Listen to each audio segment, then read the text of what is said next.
कळवण सुरगाणा मतदारसंघाचे भाग्यविधाते लोकनेते स्वर्गीय ए.टी. पवार दादासाहेब यांचे 90वे पुण्यस्मरण श्रद्धापूर्वक संपन्न। कळवण सुरगाणा मतदारसंघाचे विकास पुरुष माजी मंत्री तथा लोकनेते स्वर्गीय ए.टी. पवार दादासाहेब यांच्या 90व्या पुण्यस्मरणानिमित्त दडवट येथील शक्तीस्थळावर रविवार दिनांक 10 मे भावपूर्ण अभिवादन करण्यात आले। सकाळी 8:30 आयोजित कार्यक्रमात विविध क्षेत्रातील मान्यवर, पदाधिकारी, कार्यकर्ते, ग्रामस्थ, नागरिक मोठ्या संख्येने उपस्थित होते। यावेळी स्वर्गीय ए.टी. पवार दादासाहेब यांच्या प्रतिमेला पुष्पहार अर्पण करून त्यांच्या कार्याचा गौरव करण्यात आला।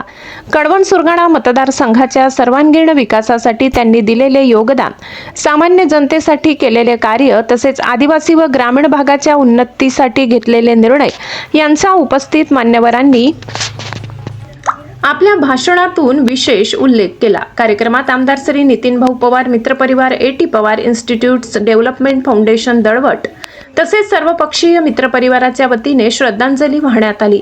उपस्थितांनी दादासाहेबांचे विचार आणि विकासाची परंपरा पुढे नेण्याचा संकल्प व्यक्त केला। दळवट येथील शक्तीस्थळ परिसरात अत्यंत शांत, भावनिक आणि प्रेरणादायी वातावरणात हा पुण्यस्मरण कार्यक्रम संपन्न झाला। स्वर्गीय ए.टी. पवार दादासाहेब यांच्या कार्याची आठवण काढताना अनेकांच्या डोळ्यात अश्रू तरळले। लोकनेते स्वर्गीय ए.टी. पवार दादासाहेब अमर रहे अशा घोषणांनी परिसर दुमदुमून गेला। ब्युरो रिपोर्ट, मुख्य संचालक खुशाल देवरे, कळवण।